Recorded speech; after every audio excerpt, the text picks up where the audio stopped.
เคยบอกหมู่คนหนึ่งเกี่ยวกับการวางแผนเห็นอย่างจักอย่างแต่เขาบอกว่าบ่ควรเฮ็ดมันบ่คุ้มจังซั่นจังซี่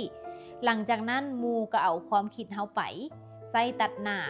เฮาไปคิดสั่งฮอดซุมื้อนี้แค้นจุกเนาะในจุดนี้ต้องบอกก่อนได้ว่าบ่แม่นหมู่ทุกคนในที่จะแบบหวังดีกับเฮาเพิ่นจึงบอกว่ามีหมู่กินเป็นร้อยบ่ประเสริฐเท่ามีหมู่ที่จริงใจเพียงแค่คนเดียวฉะนั้นต้องยอมรับว่ายุคนี้นี่นะมันเป็นยุคของความไวถ้ามื้อนี้เฮาคิดหยังใดเฮาจะเฮ็ดหยังแล้วเฮานี่นะลังเลสงสัยคิดดนเฮ็ดดีบ่เฮ็ดดีกล้ากลัวเฮาบ่กล้าเสี่ยงแล้วเอาความคิดเฮาไปให้คนอื่นแน่นอนเจ้ามันจะได้คนอื่นตัดหน้าเฮาไปได้เพราะว่ามันบ่แม่นแค่เฮาคิดได้บางคนอื่นเขาก็คิดได้เขาลงมือก่อนเขาก็รวยก่อนหรือเขาจะขโมยความคิดเฮาไปแล้วไปเฮ็ดก่อนและเขาก็รวยก่อนจื้อไว้เด้อทุกคนถ้าเจ้าคิดจะเฮ็ดหยังเฮ็ดแต่ก่อนที่จะเฮ็ดต้องศึกษาเรียนรู้ในเรื่องที่จะเฮ็ดนั้นๆจะเปิดห้าน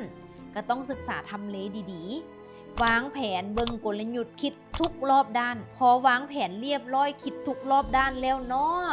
ลงมือเฮ็ดแล้วแน่นอนว่าปัญหามันจะเกิดระหว่างทางค่อยไปแก้ปัญหาระหว่างทางจะเฮ็ดออนไลน์